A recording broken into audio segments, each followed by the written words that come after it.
to promote encouragement and achievement for every student, to encourage achievement for every student in our district.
We appreciate you being here this evening. We always welcome communication from citizens of our district. This is an annual public meeting to discuss the proposed budget and tax rate. Individuals who wish to speak on the proposed budget and/or tax rate must sign up on the sheet provided by Ms. Branch. Speakers shall confine their remarks to the appropriation of funds as contained in the proposed budget and/or the tax rate, and their comments shall not exceed 3 minutes. No officer or employee of the district shall be required to respond to questions from speakers at this meeting. So now we will move on to item 5A, and that was Mr. Wooten. Yes, Mr. Board President, our Chief Financial Officer, Mr. William Wooten, will discuss the proposed budget tax rate. The purpose of this meeting is to definitely discuss the school district budget that will determine the tax rate that will be adopted. This meeting will cover the 3 budgets slated for adoption: our general fund, our child nutrition, and our debt services. Over the previous 5 months, staff and the board have collaborated to refine and have seen the budgets. On June 4th, however, 2 days after the district's budget workshop, Governor Abbott signed House Bill 2 into law. In light of this legislation, and like many districts, we are exercising caution in projecting revenue and expenditures. Going forward, we will partner with our financial consultant, Mukasey, which we have already spoke with them, to schedule timely budget amendments that ensure alignment with our district strategic priorities, financial expectations, and of course, compliance with House Bill 2 or other laws. By statute, the board must approve the budget at the function level. Your approval today will fulfill that budgetary requirement and set the tax rate for the coming year. So based on current law, before House Bill 2 is what we built the budget on, and what Mr. Wooten will be sharing with you tonight. And then do know that in July, based on this proposed budget, if it's adopted, we'll have to come back with amendments once we get more clarification about House Bill 2. Thank you, sir. Well, thank you. Good evening, Mr. President, Board of Education Superintendent. Thank you for allowing us to present the public hearing. Next slide. So the budget, we're here to discuss the budget and proposed tax rate. The agenda is we're going to talk about the general fund budget assumptions, the general fund comparison, debt service budget, tax rate published. We published the tax rate, the tax ceiling, which is the highest rate, because we are July 1 start year, and I'll talk more about that later. And tax compression, because of our local property taxes that have grown, and then for the proposed budgets, and then next steps. All right, let's talk about general fund. So these are the budget assumptions we built the budget on. Our student count, we anticipate growth incrementally by 34 students. Our local property values for 24-25 was about $1.4 billion. It's increased to $1.568 billion, which is an upward trend. This is important for the public notice, is that we anticipate, based on the chief appraiser's estimate values, to grow our local property values by 5%. And when that happens, it's by law that if tax growth is greater than 2.5%, a local tax rate will experience tax compression. And we anticipate that tax compression, our tax rate dropping $0.015. And we'll talk later about House Bill 2. But this budget is built on the current law. Next slide. So general fund budget comparison, I'm going to slow down a little bit on these slides because there's a lot on them. So let's look at the category sources, the money that we collected. These are audited numbers. In 23-24, we collected $44.6 million. We spent $49.4, which is a net change of $4.7 million. This year, we're working on our amended budget. Didn't really change. We didn't go into fund balance, but the amended budget is $45.9. We budgeted to collect.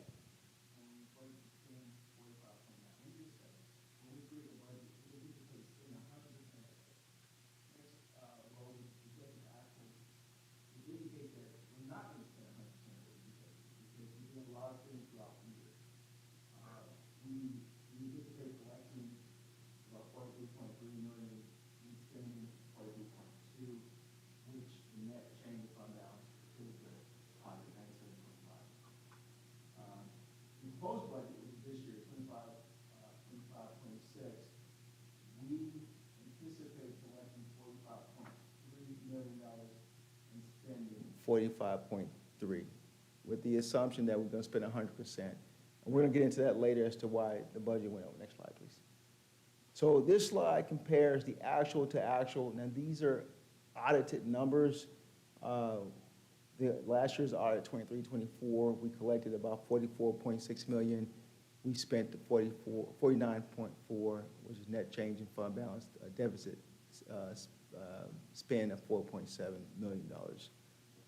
This year, we've done a lot of things to the 24-25 budget, cuts, reductions, deferred some things that need to be deferred that didn't impact the classroom. We anticipate net change in fund balance being positive, $97,000. So this slide right here is very important. This is us comparing the actuals to what we believe the budget will look like. Okay. So we believe that we're going to collect about $43.5 million. I'm sorry, 24-25, our projected actuals is 43.5. This is the breakdown of it, of this current year. As of June 4th, we've collected $10.6 million of local property taxes. State share, we've received about $32.7 million. In federal share, remember we adopted a $900,000 budget, but we've only collected $151,000. For the next year, 25-26, the budget for which I'm asking you tonight to consider for adoption, we believe that our total collection will be 45.3. Our local collection for property taxes will be 11.1 million. We believe that we're going to collect about 33.9 from the state, and then the federal share is 300,000. So I'm sharing with you that based on the data we have today, we believe that our collections are going to increase by 1.8 million. And I'm going to show you why. And so the net difference of those variances between projected actuals and projected collections for local property taxes is about $500,000. State share, we believe we're going to collect about 1.1 million. And then the federal share, we were very conservative on that based on the data we have from different departments and from the state, that we're going to collect about $148,000. Next slide, please. So here's the reasons why we believe that our collections are going to increase $1.8 million. Local collections, the net change of all those accounts we have is chewing up about $478,000. Because of the 5%, the property taxes, we believe are gonna go up $676,000. And the reason is the 5% property value growth. And when that happens, we experience tax compression because Texas Education Code, the law says that if the local property values increase greater than 2.5%, the tax rate, M&O tax rate will decline. And that's to help the homeowners. Investment income, we've been very conservative because of what's going on right now, market volatility, lower than expected due to the market conditions.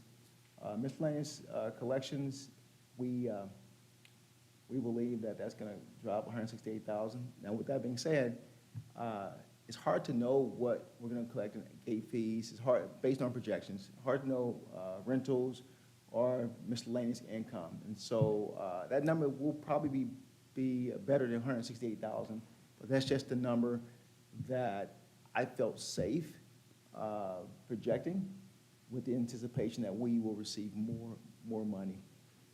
State share, this is what we get when kids come to school. Students, for my total tier 1 and tier entitlement, those are the golden and copper pennies. We believe that's going to increase $639,000.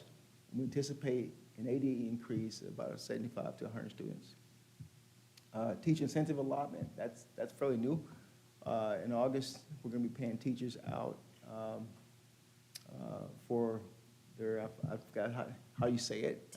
TIA, right, TIA, based on, I guess, performance, based on different levels. See, I'm not a teacher, right? So it's my incentive, I'll know exactly what it was for. And then tiers on behalf, that's something that we can't get rid of. That's a necessary book entry.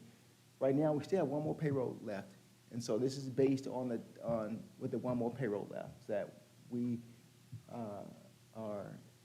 that we have $151,000 left. Once this payroll is ended, those numbers are kind of true up. So these numbers change every day, I promise you. So the federal share is where we really have been conservative. We believe that the federal share that we're going to collect is going to be $148,000. And primarily, we believe that the variance of $23,000 is what we're going to get, that we're going to collect from SHARs. So last year's SHARs, we budgeted $900,000. We received $151,000.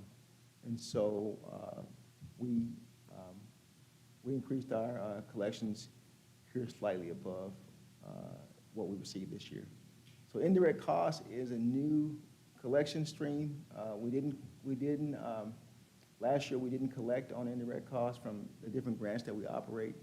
But this year we are. So this year and next year. So we believe next year we're going to collect about $125,000. So go back 1 second. So I want to just read the disclaimer. All data is based on Senate Bill 2, House Bill 3, based on the current law as of June 5th. As we learn more information, we will adjust the budget as required. So when somebody said last board meeting, when we know better, we do better. So that's kind of what we're going to do. Next one, please. So debt service. Slide. So debt service funds pays back the district's principal and interest on long-term debt obligations.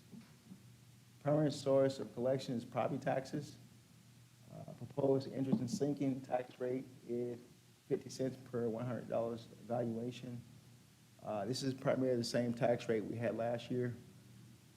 School board, I'm going to come in August to ask you to adopt the INS tax rate.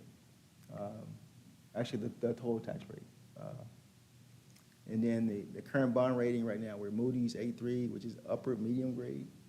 There's so it's not too bad. Next slide, please. This is the debt service budget. So we the amended budget this year was $7.8 million. That's what we plan on collecting for this year. We plan on expending 7.8. The proposed budget for this current year is 7.8. Based on our obligation debt schedule, we're going to spend about $8.2 million. And we're gonna have a deficit fund balance, but we have about $4.6 million in the fund balance. So we're pretty comfortable with using the fund balance for that. I think we'll be okay. Next slide. Tax rate. Okay, so if you look at the public notice, we had to, in July 1 districts, typically the ones that I know of, they they actually set the tax rate at the previous year's tax rate, because in July, the certified values come in. Our tax rate is primarily set by the state. TEA is going to tell us what our tax rate will be. And so the rule is that tax ceiling is the highest tax rate the district can adopt before requiring a voter approval at an election. And M&O pays for operations, which is teachers, librarians, counselors, custodians, bus drivers, and administrators. And then our INS pays for debt obligation. That's our 50 cents. That pays for all our buildings and anything that we have tax-supported debt on. As I said before, TA approves our final M&O tax rate in August. That tax rate, we know it's going to drop because we did our own calculation, but we need that confirmation from the Texas Education Agency to call it done. And then the Board of Education, we're going to ask you to adopt the tax rate no later than August. I got September up there, but it's August 2025. And that's when we do it. So that's when we adopt the tax rate. Next slide. So we're going to compare the tax rates. Basically, this is a chart that tells you the average market value of a house. Last year was $246,000. This year it's $240,000. But remember that they didn't appraise houses this year. If it was a new house, obviously they did, but for the most part it didn't. So the change went down. I mean, the market value went down about $6,000. Change is 2.5%. Average taxable value of a house last year is $151,000. This year is $157,000. And then the change in taxable value went up by $5,500, which is 3.6%. And this is what I really want to talk about, the tax rate. So for public notice, notice of public notice, we had to keep the tax rate steady. So this is going to show you no change because it's the tax ceiling, the highest tax rate we can adopt before the voter election has to be triggered. And taxes, which is always a good one to talk about, taxes due last year was about $1,891. And then this year, if the tax rate would be was $1.2469 for the new year, you'd pay $19.60, which is a $69 tax increase. But we know that next slide will tell us that is that when you look at last year's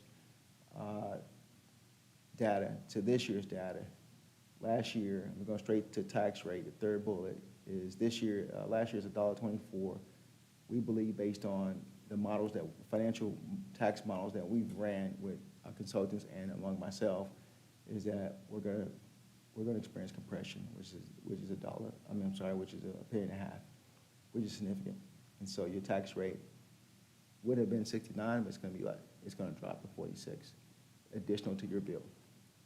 And I would note this is that these are average market values.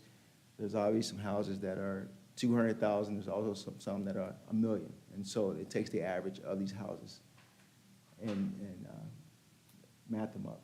Next slide, please. So proposed budget. So this is the proposed budget tonight. It's legal requirement. I'm asking you to consider these three budgets, which is general fund budget, child nutrition budget, and debt service budget. We've discussed all three. There's nothing material that we hadn't discussed within the last 4 or 5 months. And so next slide. This is the actual one-pager adopted budget broken down by function. And as the superintendent said in the remarks, is that this is the legal requirement the board has, is to approve the budget at the function level.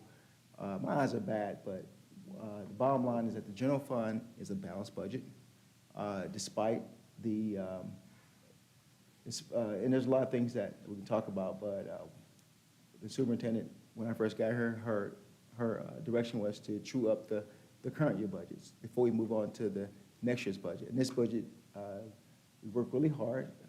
We've had a 10% increase in premiums. We've had a 10% increase in property insurance.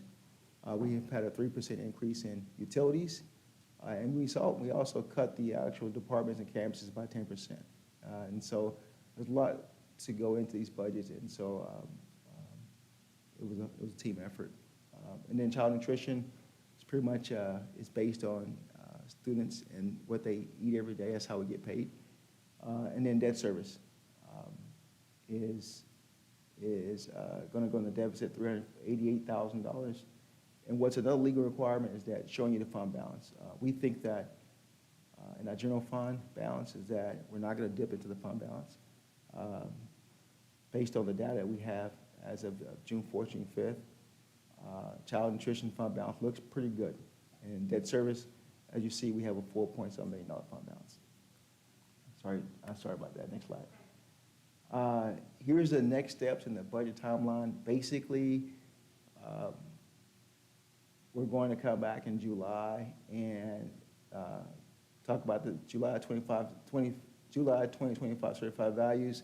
At that time, whatever those final numbers are, we go back to the budget, we true up the budget, make sure that what we believe is still accurate based on our estimates that we built the budget upon. And then in August, I come to you to ask you to adopt the tax rate. So next slide. Mr. President, any questions? Open public hearing for discussion, sir. Sure. Thank you. Ms. Branch, do we have anyone who wishes to speak or signed up to speak on the tax rate or the budget? No, we do not. Do we have any questions for Mr. Wood? I have a few questions. I think you said some key things that. Yes, ma'am. The public hearing that we restating. We talked about the impact in the classroom. I think that's what our taxpayers want to know. Are we taking care of our children in the classroom? Are they safe? And of course, in Texas football, but we won't go there. But anyway, so I think that those were some key things that you said. And so this recommendation would cover that the impact in the classroom is not affected. That's a great point, Superintendent. We've actually balanced the budget based on, we know we got some guaranteed Tier 1 entitlement funding coming in by law, and so we balanced the budget by impacting function 51 and 52, not 11, 12, 13, and 21. So instructional, leadership, instructional students funding is protected. Okay, great. And just one more thing, well, a couple more things. Make sure that I understand this, that, so although that we're going to be getting a tax compression, the average homeowner will have about a $46 increase in their taxes? Yes, ma'am. Okay, so that's what I understood that correctly? Yes, Okay. ma'am. Even though we have a compression of property rates, so make sure everybody No, understands that good as well. point. If July 25th certifieds come in, it could be lower, or it could be higher. But the data we received was from the chief appraiser that it will go up about 5%. And so we feel pretty comfortable that the $46 is a good target Okay. for increase. I think that's digestible. And I do want to add that with the new homestead exemption, we will get more guidance on that also. Yes, ma'am. Because that's broadened now as well, okay. And one more thing on slide 23. Talks about under revenue co-curricular, is that our sports and what all is that? What is included in revenues from co-curricular? Is that, It's Can you go- $11,500. yes, ma'am, that's the miscellaneous revenue, that's also the rentals, that's also the athletic gate fees. Okay. So I was very conservative. I'm confident that we're gonna get more, and I just thought that number was a little small, 11,500, but I don't know My how, boss tickets thought the aren't same that thing, too. expensive, are they? Yeah. my boss thought the same thing too today, so. She says they're gonna ask this question. I said, oh, no, they're not gonna answer this question. I think we'll all be selling season tickets this year. Yes. So, and I'm excited, I'm conservatively excited about what you're showing us tonight. And I think that I'm encouraged. And so thank you for all your hard work. I know that everybody's done a lot of hard work. And I know that we've asked some tough questions. And so it's coming full circle. So thank you so much. And that's all I have right now. Thank you. I have a quick question. First of all, thank you. Thank you for the overview. I think the one thing that kind of struck me was on slide 11, when you talked about the state share revenue and the total tier 1 and 2 entitlement, and an anticipated 88 increase of 75 to 100 students. I'm just wondering, like, how do we judge that or gauge that? And how do vouchers, how could vouchers impact that? So basically, that's a great question. Over the last 2 years, we increased our enrollment 100 students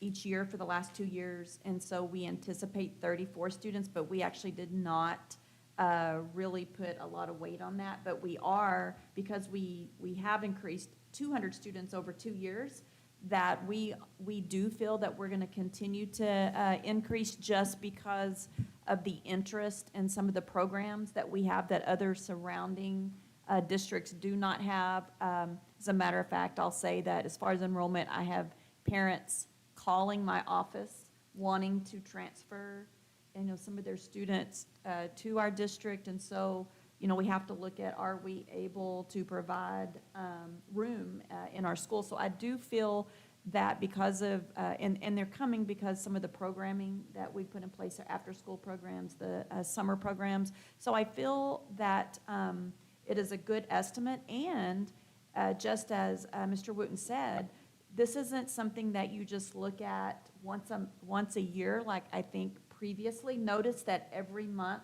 I want to commend y'all, because we're taking a piece out, we're setting aside a time in each board meeting to look at where are we on our revenues. And in my board updates, I give you the enrollment.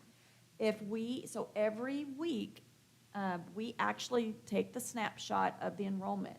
And if we see that the enrollment is not where we are, we go ahead and we begin to make adjustments. So I think that just by us looking at that as a board each month, and then those weekly updates, and I also work with the ALT. When we have our monthly meetings, it is always at the very top of the agenda is to look at enrollment, and not only enrollment, but our attendance rate. And so the one thing that we could increase, we took a conservative number, because we feel that next year one of our focuses is going to be to try to increase our attendance rate and lower our chronic absenteeism, because we haven't recovered from COVID with attendance. And I think that not only enrollment is going to be one of our goals, but how do we get kids here every day, and how are we engaging them so that they want to come to school every day, so that we are meeting what our projections are.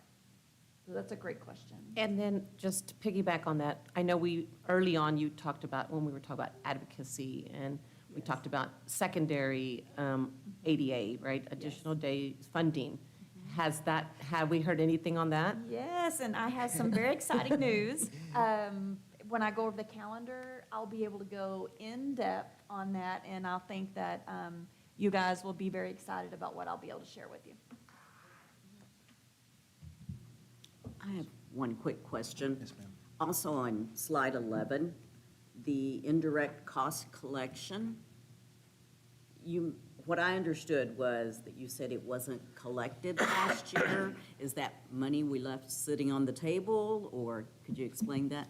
Yeah, I mean, I'm a country boy, so absolutely, we left money on the table. This year, the superintendent made sure that we did the drawdowns on a monthly basis, and we communicate to the budget owners in terms of making sure that the district can collect money based on how much money the grant budget owner spends, right? So if it's $100,000 and, whatever that is, 10% of that, if the grant allows 10% of that, then if they spend exactly $100,000, we get 10% of that grant to go back to our general fund. And so the key is that the federal funds are saying, because we have people working in payroll, we have electricity, we're 211, Fund 211, which is Whitney or Claudine, they're grant supported. But the electricity is paid out of our general fund. So what we do is that we collect a portion of that indirect money back to our general fund. So we pay ourselves back based on the allocation that they spent per month. I hope that makes sense. And just to add to that, so we now, everyone that's over a federal grant, we look at how much of that federal grant can we earmark for indirect cost. I don't think there was a focus on ensuring that the federal grants earmarked the amount based on the formula that we have for indirect cost, and so we're taking every advantage that we can of our federal grants to be sure that we have earmarked that. Good question.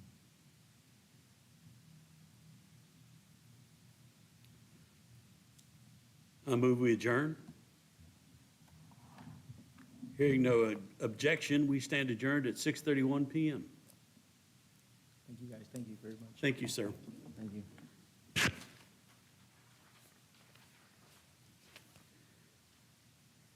Now, I call this meeting of the Castleberry Independent School District Board of Education to order. Let the record show that a quorum of board members is present, that this meeting has been duly called, and that notice of this meeting has been posted in accordance with the Texas Open Meetings Act, Texas Government Code, Chapter 551. And as a reminder, we're here for what is best to promote and encourage achievement for every student in our district. Item 2, line 2. We appreciate you being here this evening. We always welcome communication from citizens of our district. Individuals who wish to participate during this portion of the meeting designated for public comment shall sign up with the presiding officer or designee no later than 1 PM of the day of the board meeting, and shall indicate the agenda item or topic for which they wish to address the board. Ms. Branch, do we have anyone who wishes to speak to the board tonight? No, we do not. Thank you, ma'am. Ms. Smith Faulkner, were there any questions called in regarding the consent agenda? No, Mr. Board President, but I do want to point out item 6B, consider approval of the 25-26 compensation plan, because like our budget, we are working with our consultant, Moat Casey, who we were on the phone with earlier today, in which we'll get more direction on what the teacher incentive allotment looks like, because we do qualify for teachers that have completed 3 years and 4 years of service for $4,000. And we also know that we're qualifying for teachers with 5 years of service and more for $8,000. So that's more than our larger districts. And so that's very exciting. However, TEA is slowly rolling out how we can pass that through to our teachers. And they're still giving us guidance, and they have a FAQ page. And so as more guidance is coming out, you're going to see that on July 14th, we will have a revised employee compensation plan based, it's because we have to redo our teacher payment schedule, because we do not have clear guidance yet. It's slowly coming out on what that can look like. For example, we do know it cannot be a stipend. It must be in the base budget, in the base pay. So we're learning how must we pay that out. And so we want to be sure we understand fully what the intent and what the law is, so that when we present it to you, and we don't want to tell our teachers until we find out exactly what that will look like and come back to you. So you're again, when you do the consent agenda, it is the same employee compensation plan based on law prior to House Bill 2. Quick clarifying question, I think. So if it goes into, if it's not a stipend, is that money, can that money ever be taken away from us? So we're still getting some clarification, and that is why we're waiting. But we did see that TEA provided direction that it must be in the base pay. And that's all that we know right now. I don't know why that's alarming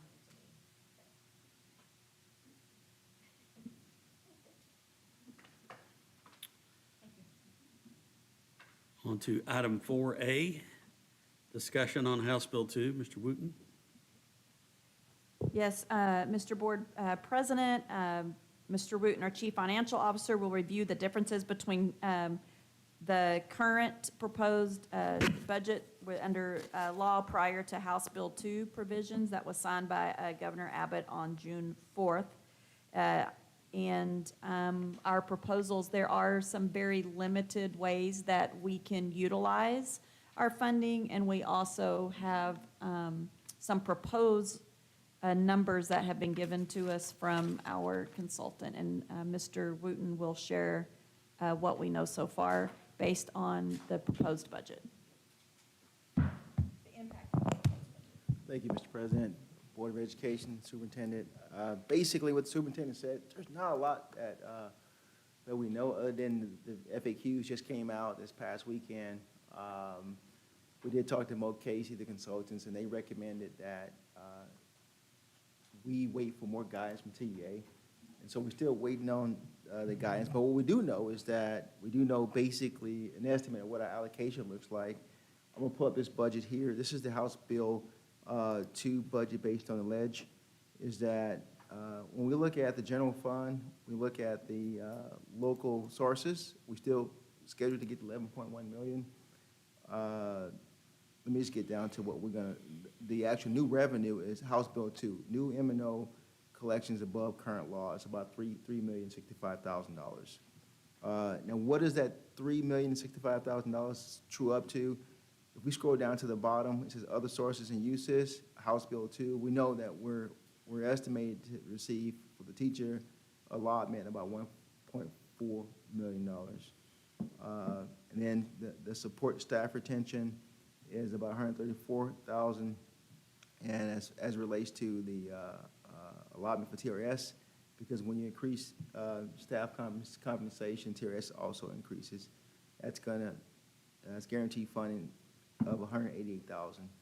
And the net required compensation, and that's the compensation that the superintendent and has a little bit more flexibility to implement the district priorities, budget priorities, is about $1.2 million. Board opinion, any questions? I can just say that we talked to Mo Casey.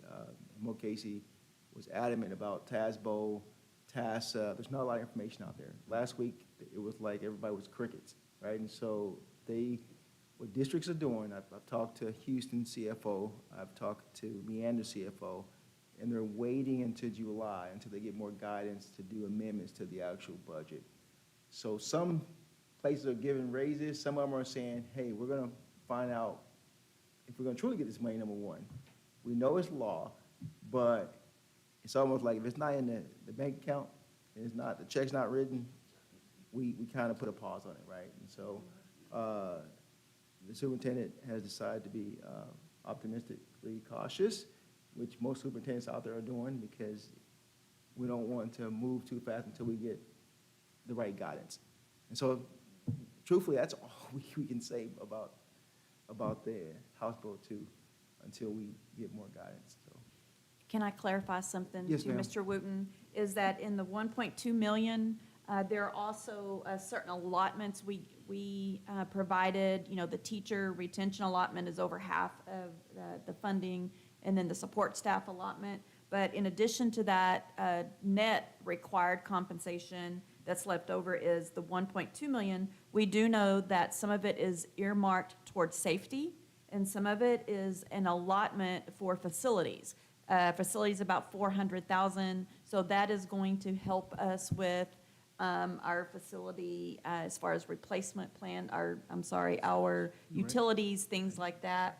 And so even though it looks like we're getting $3 million, what has happened is it is very specific in how we can spend it. And so that's why we worked very hard on the proposed budget that you're getting tonight, where we wanted to balance it and where we know that we should anticipate some additional funding to help in some of the areas where we cut the budget.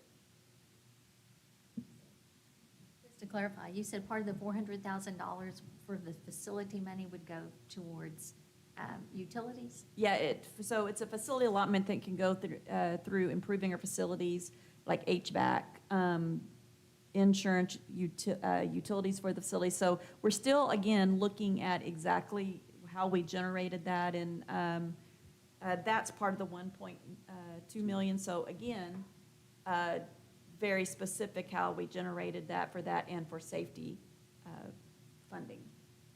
So that doesn't leave much, because think about who's left in the room. Think about, not everyone is earmarked an increase.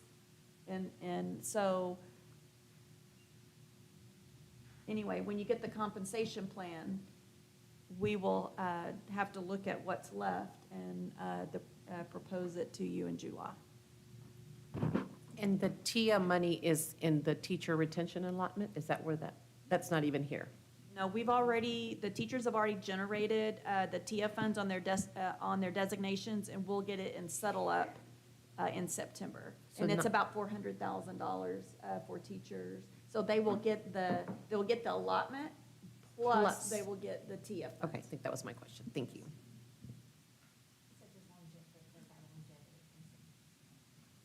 No, and then we also have the longevity plan. The TIA is based on student performance, and if they're a designated teacher, and it's based on different campuses they can generate more money depending on the campus and what our economically disadvantaged status is for each campus.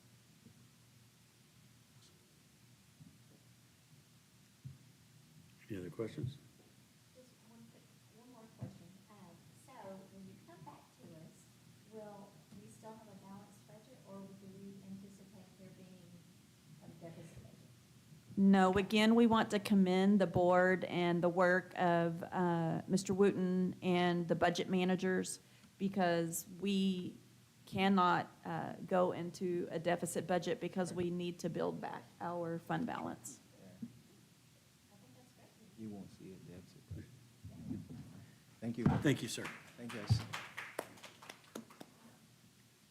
We'll move on to item 4B, 2020. If I could say just one more thing that I did notice on this page, and so sort of, I was so excited about all of this. And I'm so impressed that you have it down to the penny, revenue to expenditures. And so that's a lot of hard work, and that's almost the blood from a turnip that y'all did it, so I appreciate it so much. Thank you.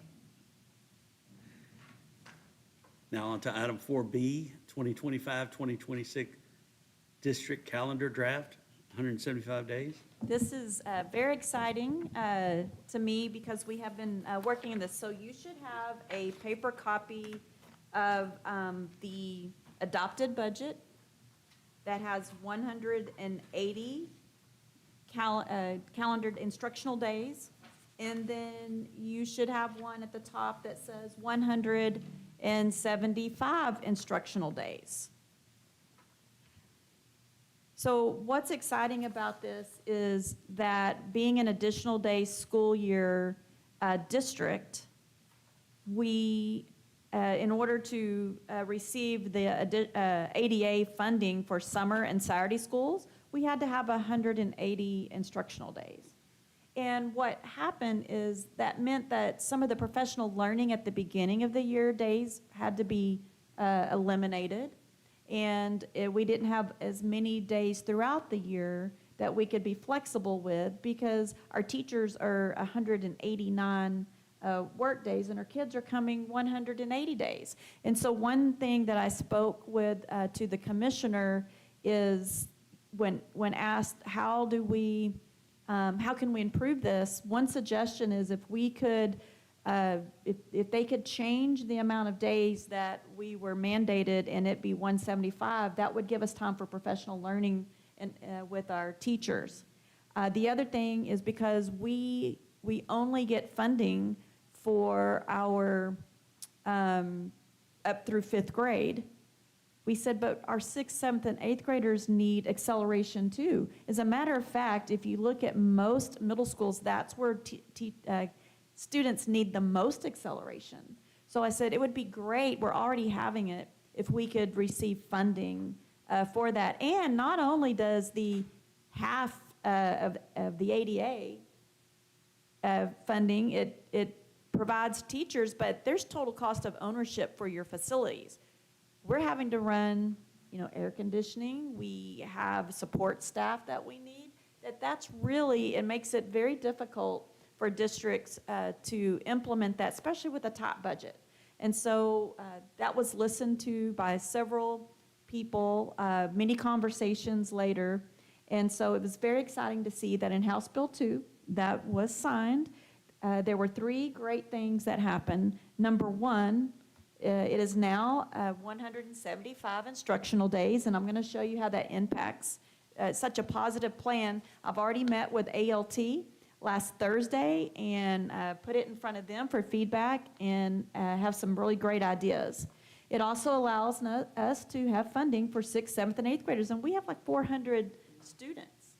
That is going to be amazing, and there's flexibility that the commissioner can increase the funding from half day to 3/4 day. So that increases the amount of funding, and it increases the students included in the funding. So to me, it's a win-win for us in everything that we asked for. The one thing I asked, and it was like, no, I don't think we can put that in there, was for high school, but we are working with that with other funds. So let's look and see how that impacts the calendar, because I think you're going to love the ideas that we have come up with. First, let's look at August. In the calendar that you've approved with 180 days, it has school starting on August 6th, which is really early. We're going to be able to add professional learning days the week of August 4th through 8th, with 8th being a full day teacher work day in their classroom. And school would begin on August the 11th to give our parents and families some time to prepare for schools. And then on August 9th is Meet the Teacher. We've included that half day, that counts as a half day work day for our teachers, because we are asking them to come up on a Saturday. And that is offset if you go to May 22nd as a half day. So we have kind of split those 2 days to help our teachers. If you go down to October, this is very exciting. We added a student-led conference college day, and we spoke about this in ALT. Since our teachers are here and we have finished our first 9 weeks progress monitoring, we will be looking at our data in our 9-week progress monitoring, district progress monitoring, where we're identifying some of our students who need intervention. So we will set up student-led conferences for our parents and students to come and set goals and to explain the goals to the parents and led by our students. We're having to do some of these things after school, but our teachers will be here, and we're gonna earmark that, and we would have already looked at our progress monitoring for the first 9 weeks to help set and reset our goals. Along with that, I think you'll like the fact we've been trying to work with T3 on our college day. So in addition to high school students sharing their 4-year graduation plan, we will also include college day, how to sign up for scholarships, getting ready for your SAT, your TSIA. We will have a day that parents can come in and rotate through, and we've already talked to Manny, so that's a day that we can earmark and tell our parents they can come in during that time and during the day and set that up. So we're excited about that day. And then all grade levels. Yeah, all grade levels.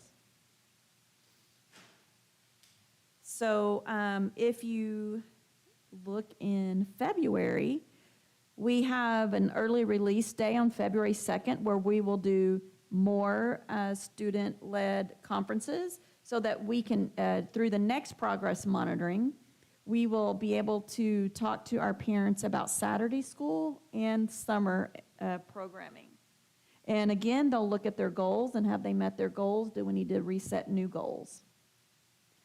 We've included, after we meet with our parents, then on the 17th, we have a bad weather day on the 16th and 17th. On the 17th is when our teachers, again, will look at the student data and progress monitoring and write a plan for our Saturday school and are working with our students who now would need maybe some acceleration, not only just interventions, but acceleration, prepared for college.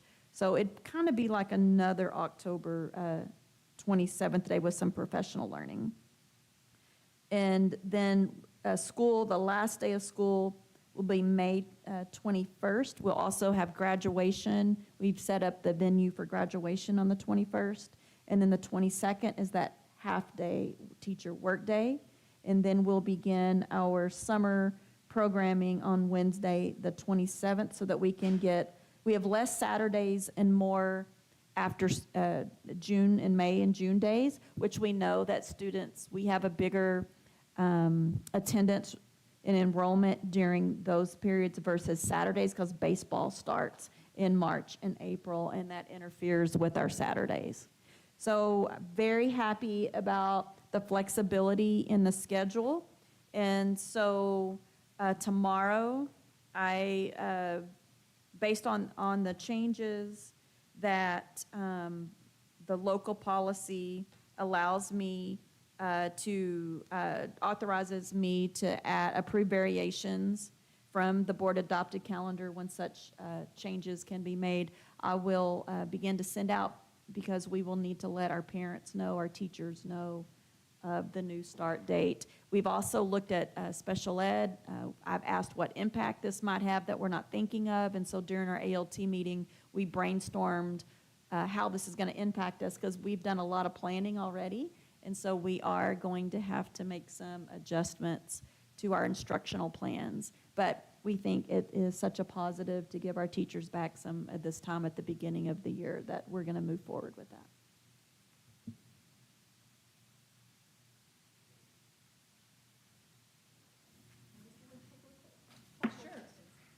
First of all, thank you for always including the parents and keeping them in the loop with their child. So I think that's great. So it's good for teachers, it's great for parents. So, and this is the part, just bear with me. Help me understand. You think I wouldn't forget that one. Help me understand the 175 days and the funding and what we've all been talking about. Sure, because I think it is confusing. So previously, you had to have 180 instructional days before we could get paid for the 30 days. And so now we only have to have 175 days on the calendar to be funded for the 30 days. 30 days, okay. Mhm. All right, thank you. So 30 instructional days, yes. And we do get paid on ADA, so even if we have, like, say, 100 students enroll, now our funding was based on how many students were in attendance. Only, instead of getting a full ADA, you got a half ADA. Now we get 3/4 ADA. Next year, maybe we'll get the whole day. In the high school.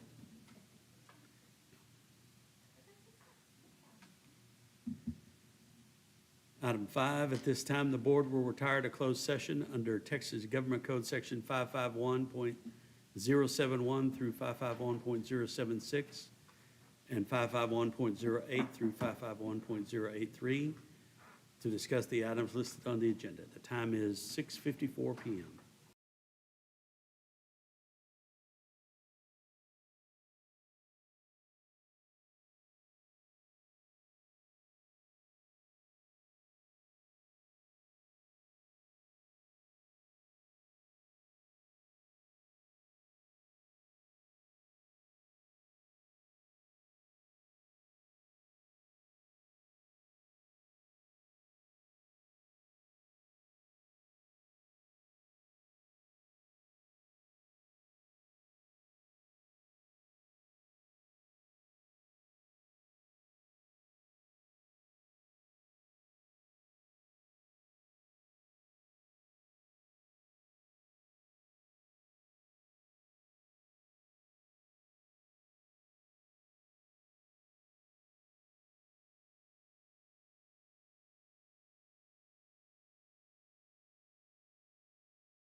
We will consider the item 6 consent agenda. At this time, we will consider the consent agenda as presented. Is there a second? Is there any discussion?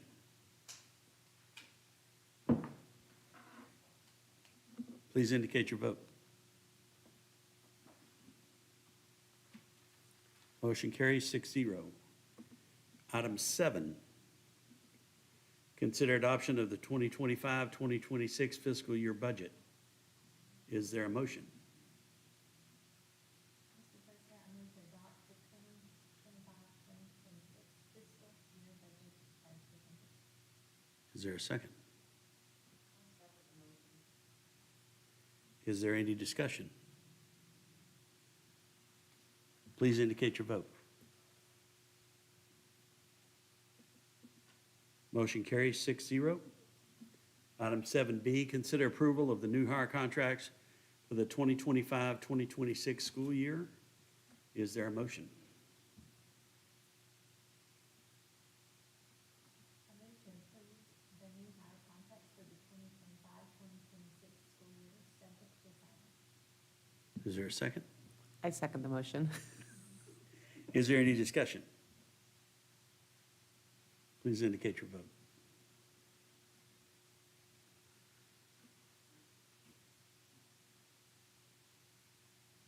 Motion carries 6-0. Item 8A, establish the next meeting at Monday, July 14th for our regular board meeting. Is there anything we missed? I won't be here either. Okay. I know we'll have 5, I believe, at least 4, so. I move we adjourn. Before we adjourn, There you go. thank you. Just thank you, everybody. This was a big meeting tonight, and we just did a big vote, and I think that we should, I guess, congratulate one another, but be proud of our hard work and know that I hope that our community realizes that we don't take this lightly, and we made some big decisions.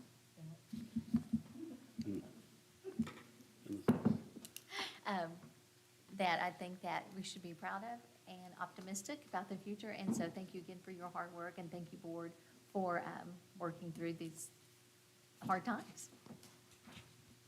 I agree, and for taking the time in the board meetings every month to look at where we were on our budget and keep a focus on that. I think that that's been a real key part. So thank you all for carving that time out.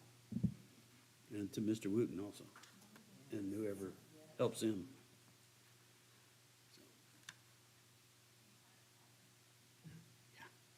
I move we adjourn. Hearing no objection, we stand adjourned at 7:30 PM.